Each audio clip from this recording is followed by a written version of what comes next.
2026년을 우리가 이제 또 새로 시작하게 되었습니다.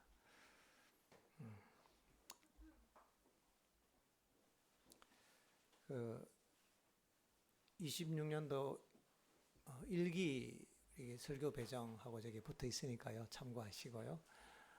다음 주 화요일 설교는 우리 박 장로님이십니다. 보시고 좀 체크해 주시기 바라겠습니다. 오늘 설교의 제목은 악인이 형통할 때가 오늘 제목입니다. 시편 73편에 있는 말씀이죠. 하나님이 참으로 이스라엘 중 마음이 정결한 자에게 선을 행하시나 나는 그의 실족할 뻔하였고 내 걸음이 미끄러질 뻔하였으니 이는 내가 악인의 형통함을 보고 오만한 자를 질시하였음이로다. 저희는 죽는 때에도 고통이 없고 그 힘이 건강하며 타인과 같은 고난이 없고 타인과 같은 재앙도 없도다.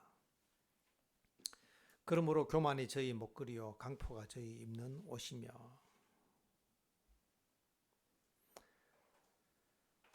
말하기를 하나님이 어찌하랴 지극히 높으신 자가 자에게 지식이 있으려 하도다. 볼지어다 이들은 악인이라 항상 평안하고 재물은 더하도다. 내가 내 마음을 정의하며 내 손을 씻어 무죄하다 한 것이 실로 헛되도다. 세상에 이런 일이 있습니까? 악인이 형통할 때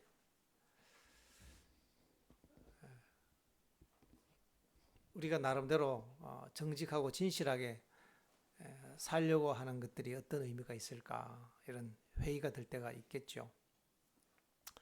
역사를 보면 이런 일들이 많이 있었습니다. 진짜 악인이 형통하고 의인들은 억압당하고 어려움 당하는 일들이 많이 있었죠.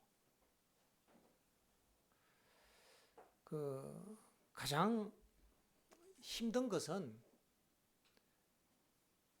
죽고 싶은데 죽을 자유가 없는 그 고문과 고통.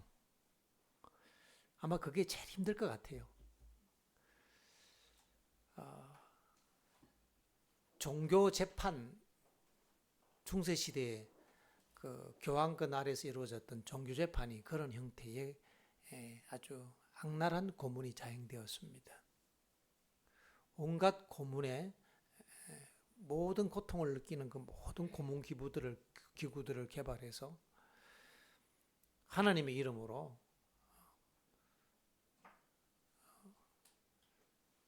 성경대로 한다고 하는 사람들, 개혁자들 이런 사람들을 잡아다가 그들을 고문하고 죽이는 그런 온갖 형태의 만행들이 있었습니다.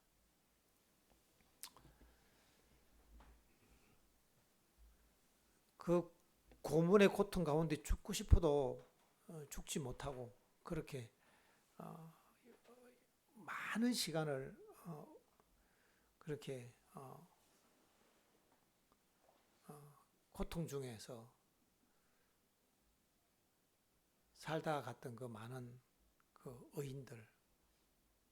근데 그들을 억압했던 그 사람들을, 그 악인들은 그 당시에 득세했고 권력이 있었고요. 그들은 먹을 것이 많았고 그들은 편안한 삶을 살다가 많은 사람들이 그렇게 편안하게 죽었습니다. 대한민국이 일본의 지배를 받을 때 그때 친일이라고 하죠. 친일을 하신 분들이 일본의 권력 밑에서 한국을 지배하는 위치에 있었습니다. 형사도 그렇고 많은 사람들이 친일하는 사람들이 그 당시에 이제 일제하에서 한국을 다스렸죠. 그리고 이제 강복하고 나서 독립되고 나서 또 그때 그 친일했던 사람들이 다 벌받은 게 아니고 많은 친일했던 사람들이 여전히 세탁하고 다시 그들이 기득권을 누리게 되는 일들이 많이 있었습니다. 뭐 일부는 그렇지 못한 경우도 있지만 그런 경우들도 참 많이 있었죠. 뭐 그거는 뭐 정치적인 성향이다 뭐 그렇다 치더라도 그 악랄한 히틀러와 그의 부하들에 의해서 그 수많은 사람들이 학살당하고 생체 실험하고 그렇게 죽어갔습니다. 그러면 그 어린 아이들, 그 연약한 부녀들, 뭐 그런 사람들이 그렇게 죽어갈 때 하나님은 어디서 뭐 하고 계셨을까? 왜 그때 하나님께서는 그 일에 개입하시지 않으셨을까?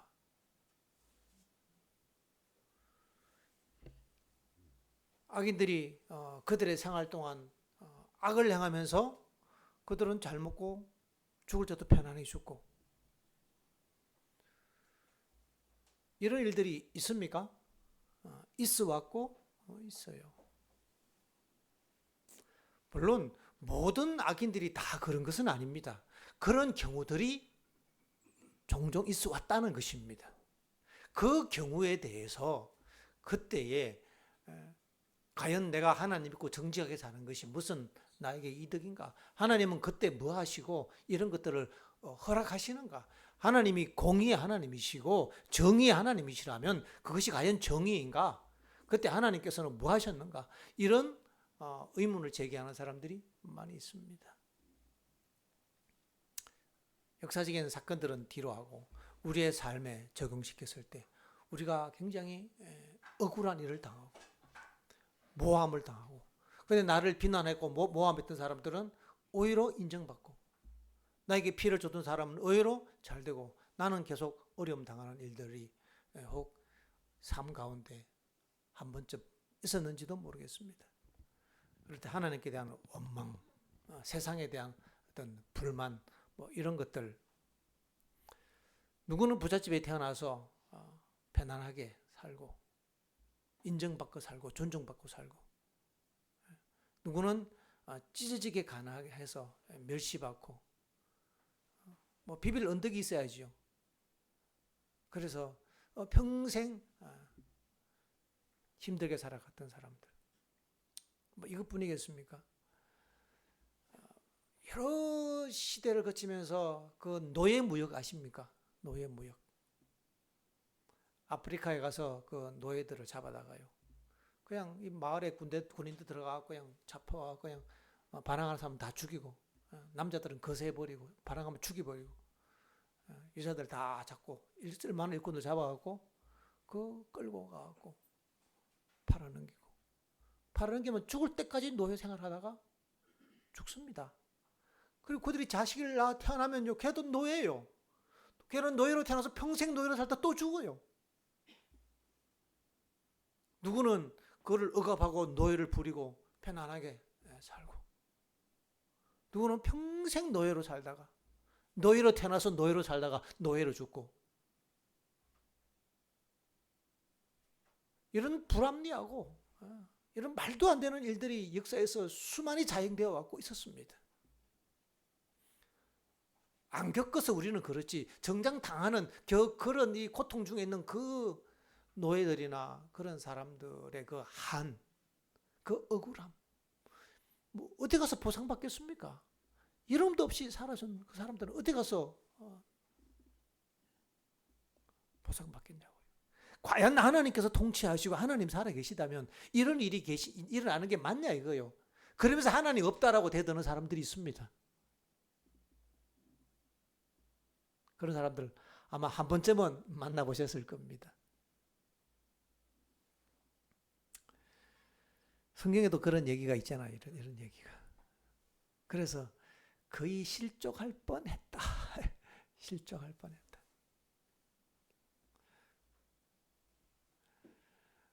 서두에 말씀드렸듯이 모든 경우에 악인은 잘 되고 모든 경우에 의인은 다 어려움 당합니까? 그렇지는 않습니다. 그런 경우들이 많이 있었다는 얘기죠. 그런 경우들이.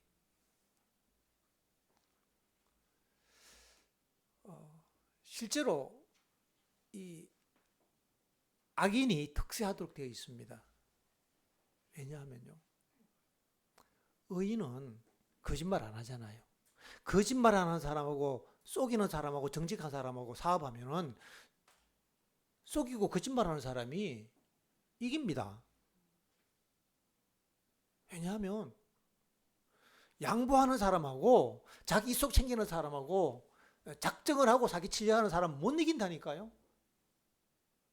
거짓말하고 속이고 사기치고 그러다 권력을 잡으면 억압하고 그렇게 해서 자기 세력을 권력을 유지해 나가고 그래서 착복하고 자기 말 안 들으면 다 죽이고 어떻게 이기냐고요.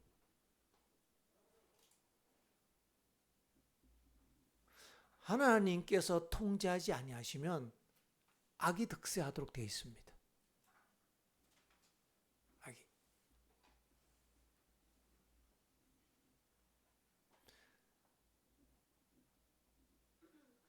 거짓말을 하는 사람, 사단은 거짓말을 굉장히 잘하잖아요.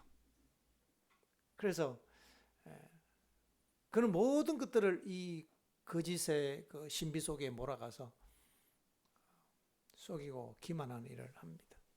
그래서 혼란스럽게 만들죠. 오늘 이 문제에 대한 우리가 분명한 이해와 해답을 가져야 합니다. 하나님께서 분명히 살아계시고 어떻게 그런 일들이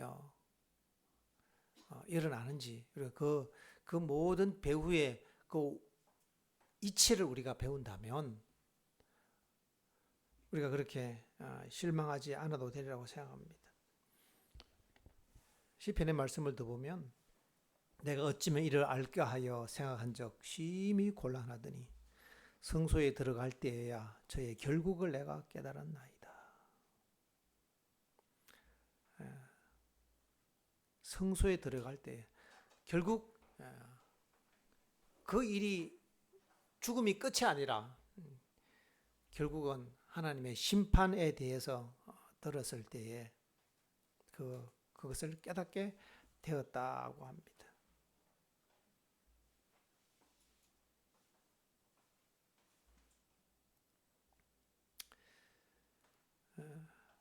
성경을 좀 더 읽겠습니다. 저희가 어찌 그리 졸지항폐되었는가 놀람으로 전멸하였나이다.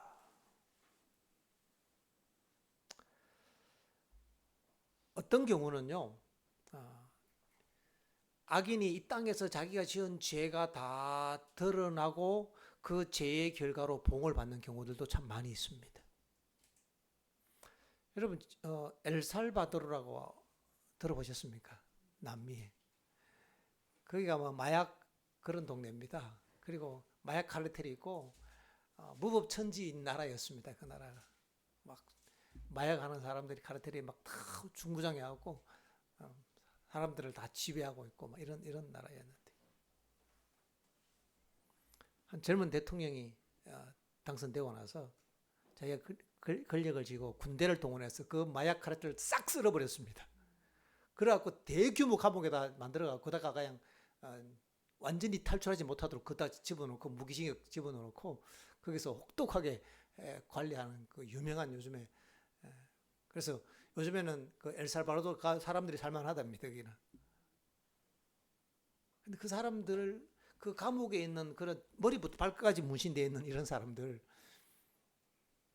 그 사람들이 인터뷰하는 내용을 보면은 그런 얘기를 해요. 자기가 어려워서 너무 먹고 살기 힘들고 해서 그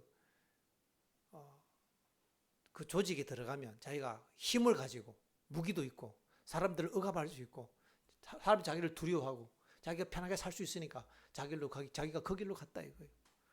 몇 명이나 죽였냐고 하니까 말을 못 하더라고. 그게 다 몇십 명씩 죽인 사람들이 와 있는 거예요.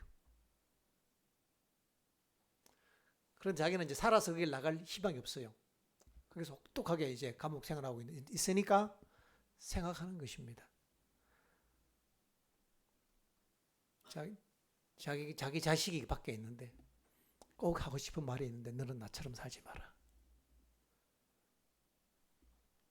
그렇게 이제 어떤 이 국가적인 정의에 의해서 그가 그 죄의 결과를 거두면은 그럼 그때 정신 차리고 후회합니다.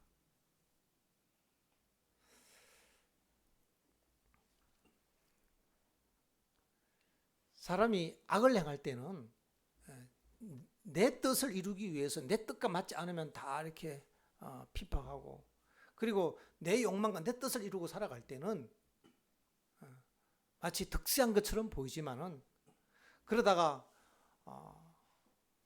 그런 것들이 상실되고 고통 중에 있으면 그때 이제 생각하는 거죠. 그때 이제 내가 잘못 살았다 이렇게 생각하는 거죠.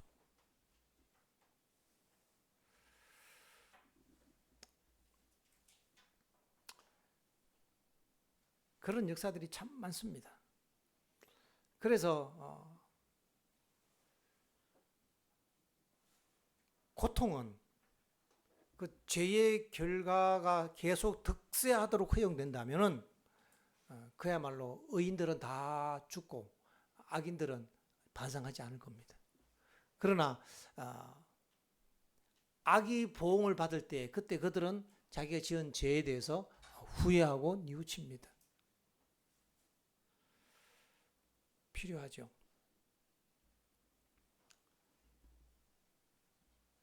그러면 어떻게 이런 일이 일어났는지를 이제 한번 우리가 정리를 해봐야겠습니다.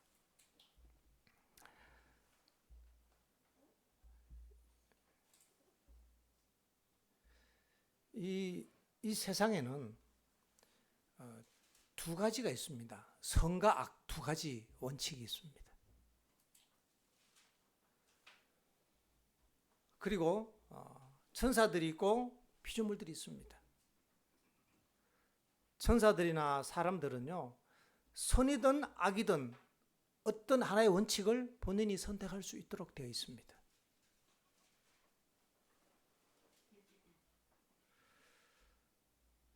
악의 원칙을 선택한 사람들, 그 사람들이 그 악의 방법으로 의인들을 억압하고 그렇게 하죠. 그 악이란 것은 자기 이기심인 거죠. 자기 이기심. 자기 욕망을 이루기 위한 것입니다. 자기 사랑이죠.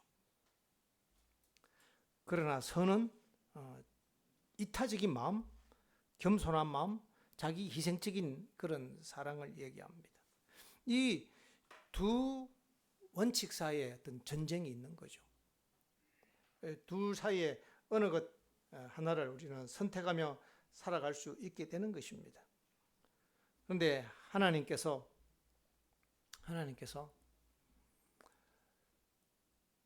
각자가 어떤 원칙을 선택하든지 그 선택의 자유를 하나님께서 허락하셨다는 것입니다.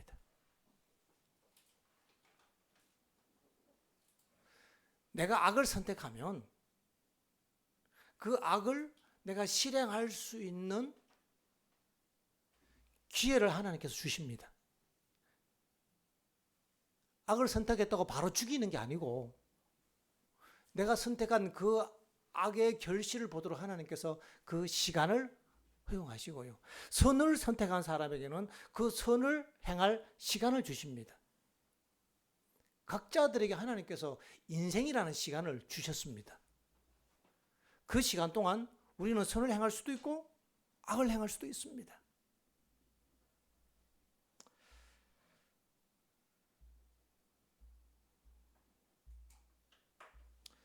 이번 12월 31일 날 교회 지남에 참 좋은 말씀이 있어서 제가 좀 캡처해서 가져왔습니다.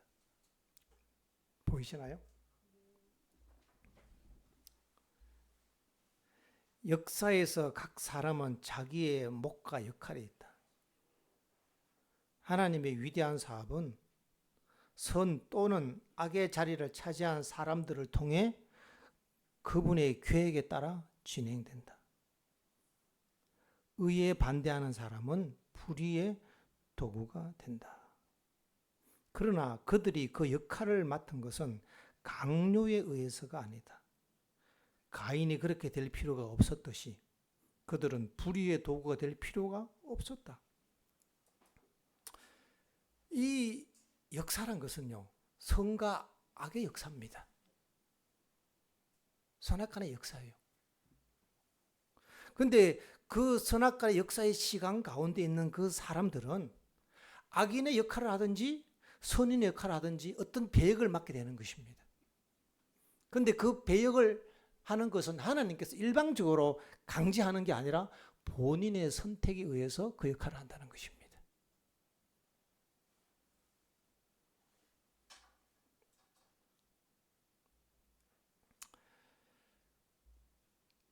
의롭고 불의한 각색의 사람들이 하나님의 계획 속에서 각자의 위치에 서게 될 것이다.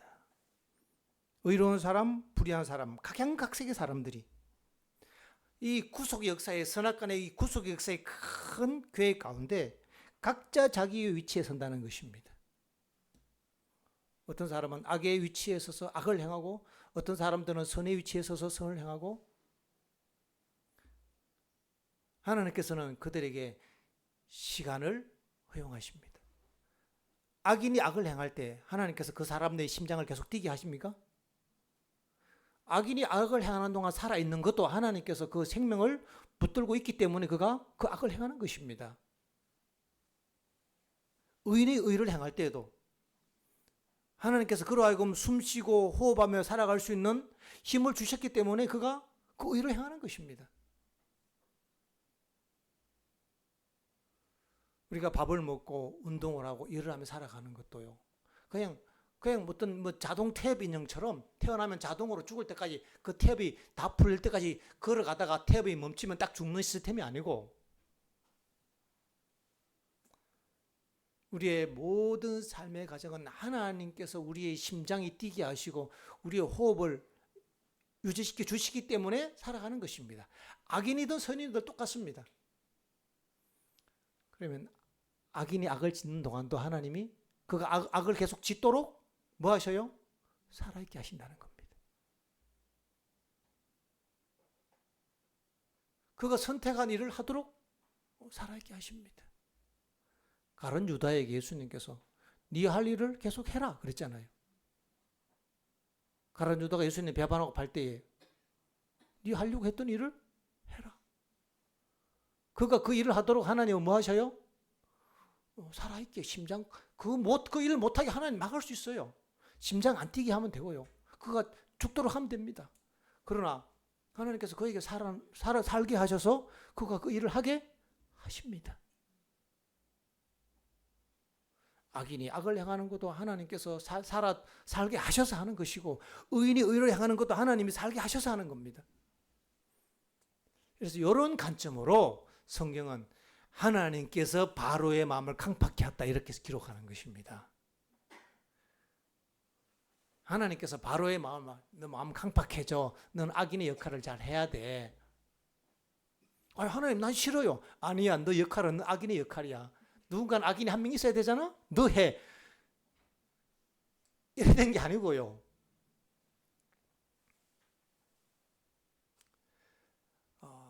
하나님께서 그에게 그가 가지고 있는 그가 물려받았던 그가 개발했던 그 품성, 그 악의 품성이 발현되도록 그의 선택이 무르익도록 하나님께서 각자에게 포지션을 주셨는데 바로 왕에게는요 그에게 그 악인을 왕의 포지션을 주셨어요.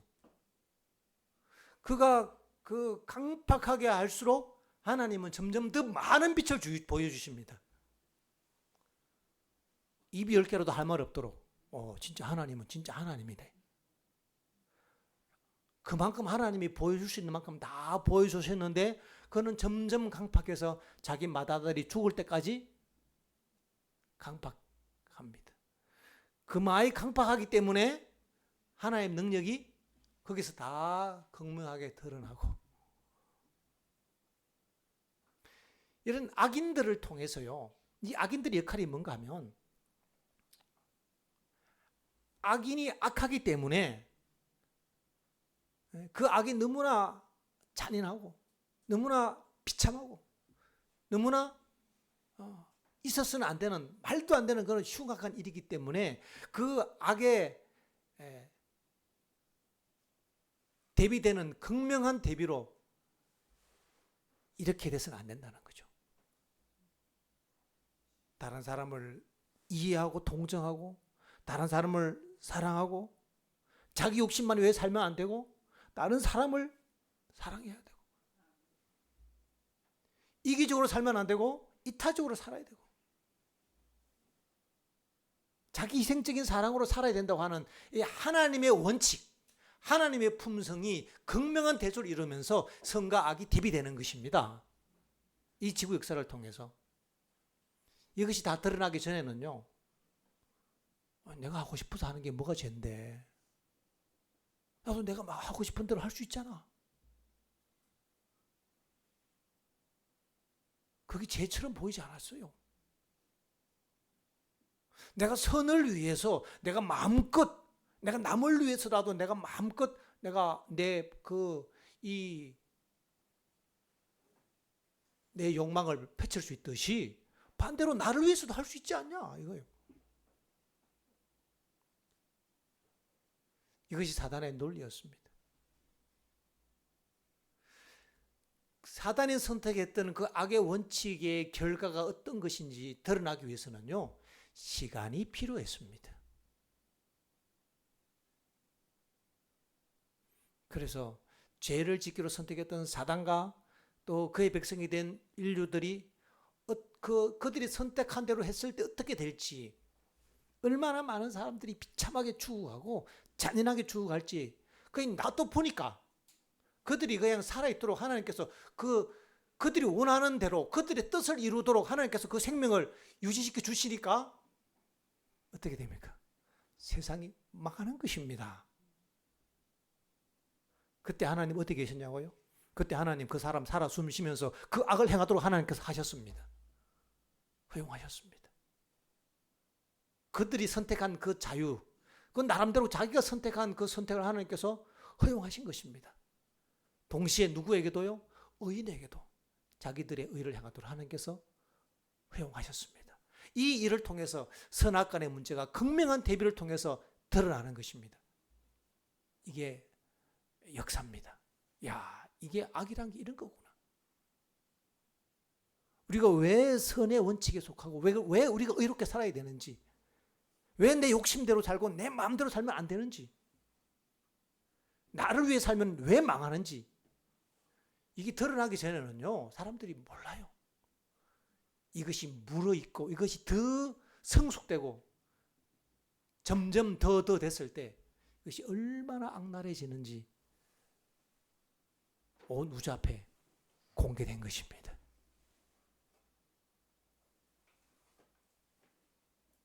하나님께서 그 시간을 허용하셨고,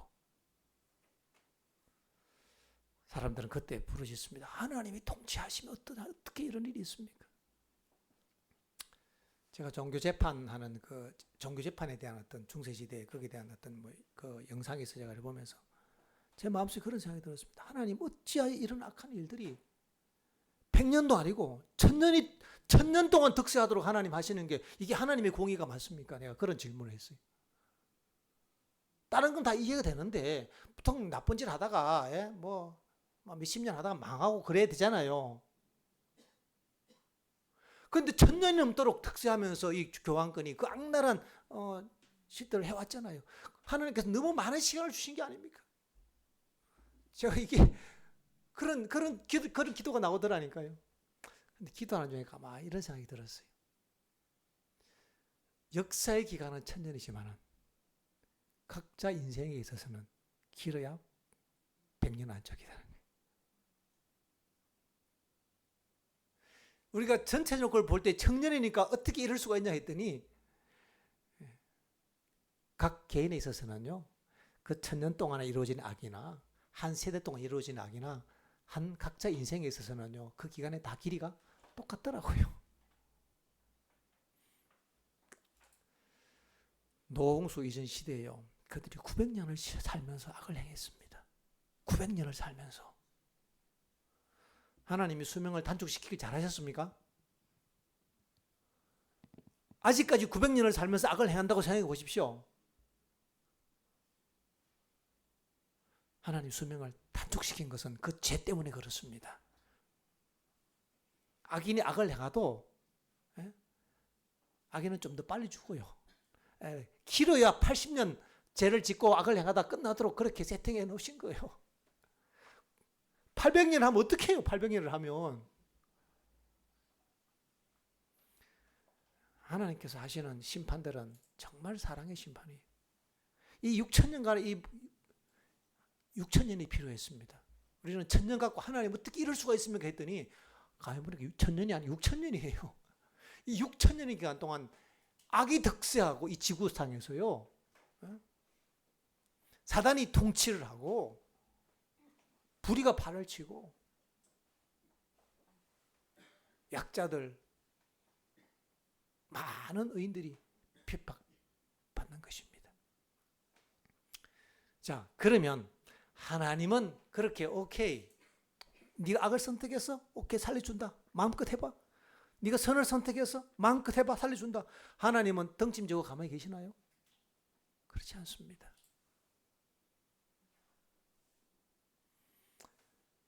하나님께서 이 사단이 통치하는 이 지구도요. 사단 자기가 마음대로 통치하는 게 아니라 하나님의 주권 아래서 하나님의 통제하심 아래서 그가 허락된 범위 안에서 그 일들을 하는 것입니다. 악도요, 넘지 말아야 될 선이 있어요. 하나님 정해진 한계가 있다는 얘기입니다. 무한대로 하는 게 아니라 하나님께서 허용하시는 범위가 있어요.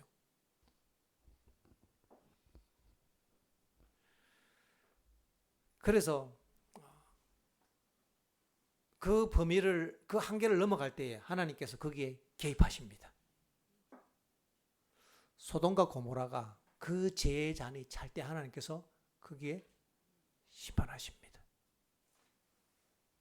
사람들이 900년을 살면서 온갖 강포한 악을 행하니까 하나님께서 이 땅에 사람 사는 것을 후회하시고 사람 지으셨음을 후회하시고 물로 그들을 다 썰어버렸습니다. 사람이든 동물이든 싹 썰어버리신 겁니다. 죄의 잔이 찼기 때문에 공의 하나님이 심판하셔야 되는 겁니다. 그냥 놔두는 게 하나님의 사랑입니까? 악인이 그렇게 잔인하게 득사하며 살도록 하는 것이 하나님의 공의고 사랑이에요? 아니잖아요. 하나님 뭐 하시냐고 따져 들었잖아요. 그 하나님께서 무한대로 그렇게 버려두시는 것이 아니라 하나님이 정하신 그 선을 넘을 때에 하나님의 심판이 있습니다. 하나님의 통치하심 속에서 심판이 있어요. 그래서 노홍수 때 그 노아의 가족 외에는 하나님이 싹 다 땅속에 묻어버리신 것입니다. 가나안 족속들이요. 지난 교과 시간에 가나안 족속에 대한 홍 집사님 강의하셨는데 그들이 죄의 잔이 찰 때까지 하나님께서 기다리셨습니다. 그들이 죄의 잔이 차니까 이스라엘을 통해서 그들을 썰어버리시는 거예요. 그럴 때 아니 하나님 너무 잔인하지 않습니까? 막 아이들까지만 하나님 막 다 썰어버리라고 진멸하셨거든요. 진멸.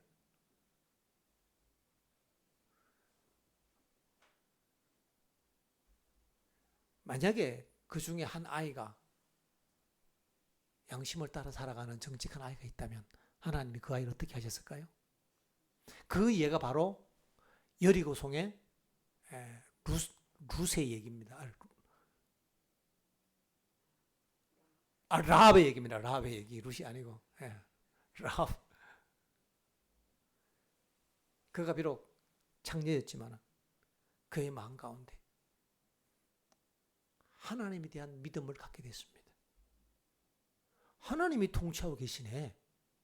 이 그냥 악인들이 세상을 지배하고 권력자가 지배하는 게 아니라 하나님께서 세상을 통치하고 계시네. 이 세상을 통치하시는 하나님을 그는 바라본 것입니다. 그러니까 인간 역사의 그 이면에 그 위에서 이 모든 세상을 통치하시는 하나님을 바라보고는 그가 하나님을 받아들입니다. 그래서 그가 구원받습니다.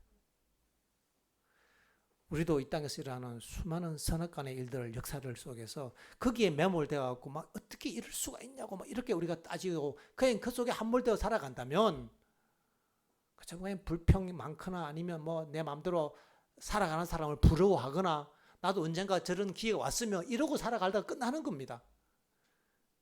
그러나 이 역사를 주관하시는 하나님을 발견하기 시작하면 그때부터 우리의 운명은 달라지는 것입니다.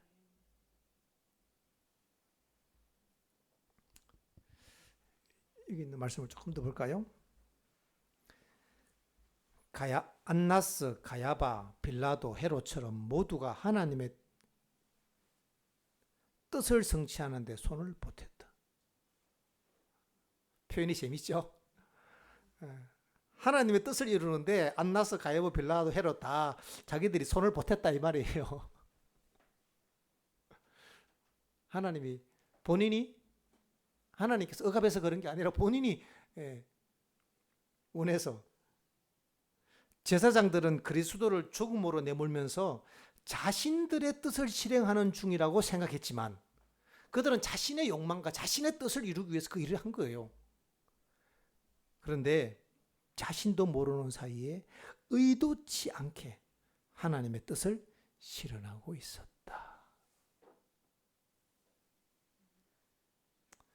악인들이 자기 욕망을 위하여 내 뜻을 위해서 악을 행하지만은 그러한 이 모든 가정 속에서도 하나님의 뜻은 이루어지는 것입니다.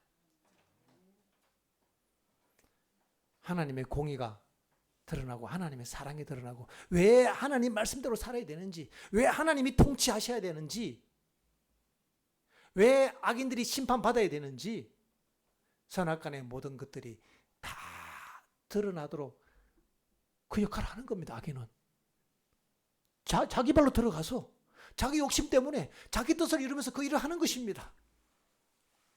그 악인의 역할을 그가 충실히 감당하는 겁니다. 하나님께서 그에게 살아있게 하셔서 그 일을 하도록 하시는 거예요. 가룟 유다가 그 일을 완수하고는 비참하게 그가 자살하고 그의 삶을 마쳤잖아요.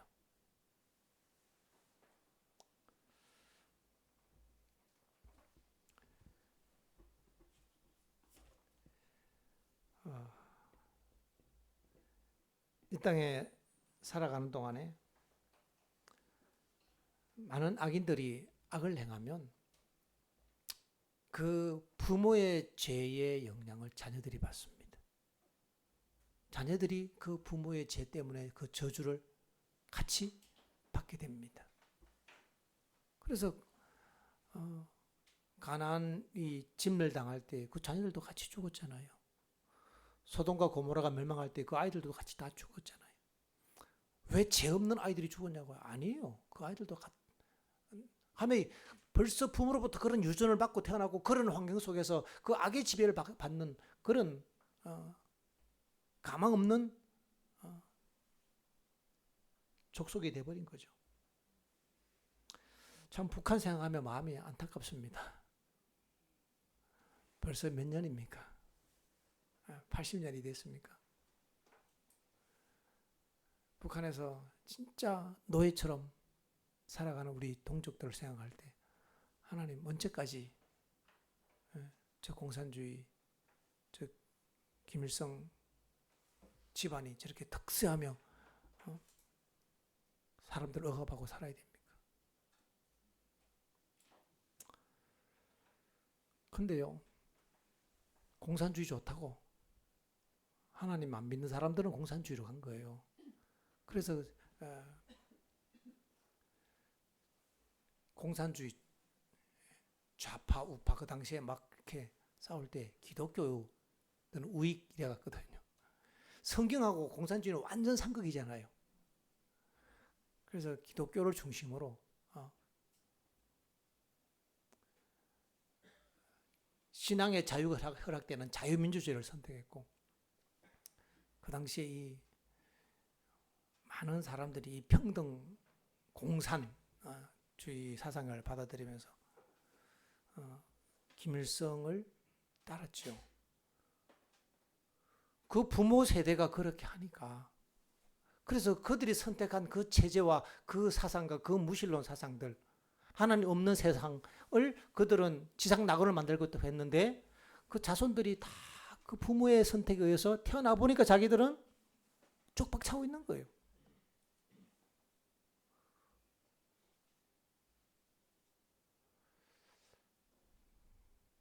왜 부모의 죄로 내가 어려움을 당해야 되는가라고, 왜 부모 죄지 왜 나한테 그게 주어지냐고 항변할지 모르지만은 사람에게 주어지는 가장 잔인한 벌은 그 자식이 벌 받는 게 참 제일 무서운 벌입니다.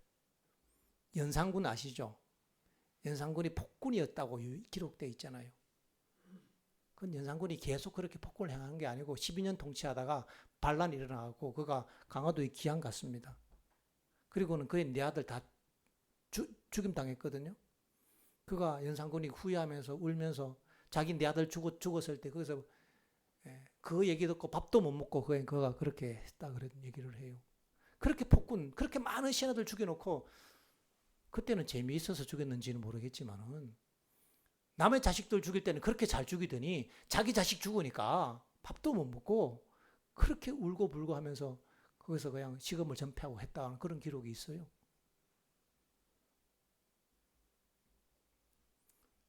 아마 어쩌면은 연산군이 받았던 가장 혹독한 벌은 자기 내 자식들이 죽은 걸 거예요, 아마.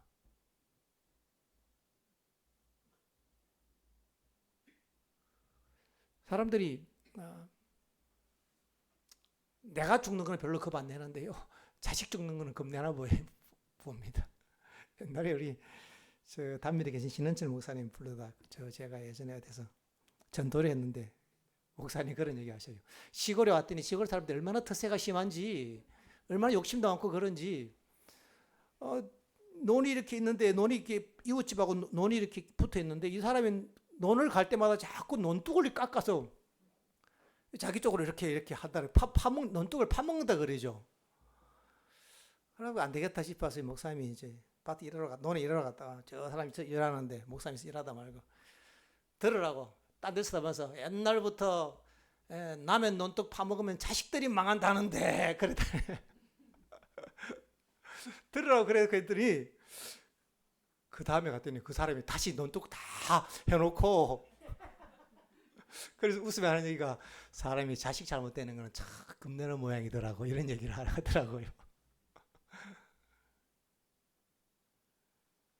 악을 행하는 사람들이 자기 대해서 악이 끝나는 것이 아니라고요. 그 자식 대해서 그 악의 저주까지 같이 거둔다는 것입니다.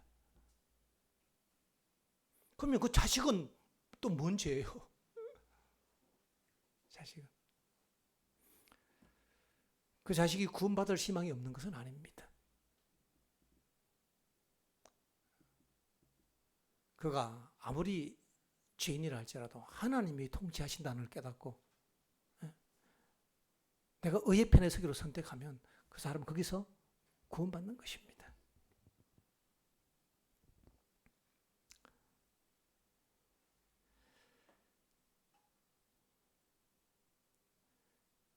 십자가 사건 때 그 악한 제사장들이 자기의 뜻을 행한다고 열심히 했지만은 그 일을 통해서 예수님께서 우리의 모든 죄를 지시고 그렇게 운명하셨습니다. 하나님께서는 이렇게 이 선악간의 모든 사건들을 지배하셔서 하나님의 목적을 이루십니다. 그러나 그 속에는 하나님께서 누구를 강제하거나 억압하지 않고 각자의 선택들이 발현되도록 허용하시면서 그 과정을 통해서 하나님의 사랑과 구속의 역사가 일어나도록 그렇게 하나님께서 설계해 놓으셨습니다. 이것을 구속의 계획이라고 부르는 겁니다. 그래서 우리 교회에서 가지고 있는 대쟁투 책은 부조와 선지자부터 각 시대 대쟁투까지 그 책이요. 이름이 뭔가 하면은 각 시대의 대쟁투, 선과 악의 대쟁투라는 얘기입니다. 이 지구 역사는 선악간의 대쟁투의 역사가 펼쳐지는 것입니다. 우리가 어느 편에 서야 할까요? 하나님이 통치하십니다. 악이 악으로 득세하고 끝나는 것이 아니라 하나님께서 반드시 선악간에 심판하십니다. 그리고 이 땅에 한번 사는 것이 끝이 아니고 그것이 끝이라면 어쩌면 악인들이 더 득세했는지 모릅니다. 그러나 한 번 죽는 것은 정한이 치지만은 모두가 다 다시 심판의 부활로 일어날 것입니다. 선한 일을 행한 자는 생명의 부활로, 악한 일을 행한 자는 심판의 부활로 나오리라. 그럼 어떻게 아는가? 하나님이 통치하시고 살아계신 그 하나님의 역사가 사실인 것처럼 하나님께서 그렇게 선악간에 행하시는 그 심판도 또한 사실입니다. 그래서 시편 73편 기자는 내가 성소에 들어갈 때야 비로소 내가 깨달았다. 여러분, 지금이 전부가 아닙니다. 각자는 우리의 맡은 어떤 역할들을 수행해 나가는데 우리가 어떻게 살아있든지 거기에 대한 어떤 반드시 거기에 대한 어떤 결과가 따르게 될 것입니다. 우리가 이해할 수 없어 보이는 많은 어떤 크고 작은 불의한 일들 또 억울한 일들 많이 있지만은 그 일 자체에 우리가 함몰되지 아니하고 그 모든 것을 통치하신 하나님, 결국 이 모든 과정을 통해서 하나님의 목적이 드러나고 하나님의 의가 드러난다는 것을 우리가 기억했으면 좋겠습니다.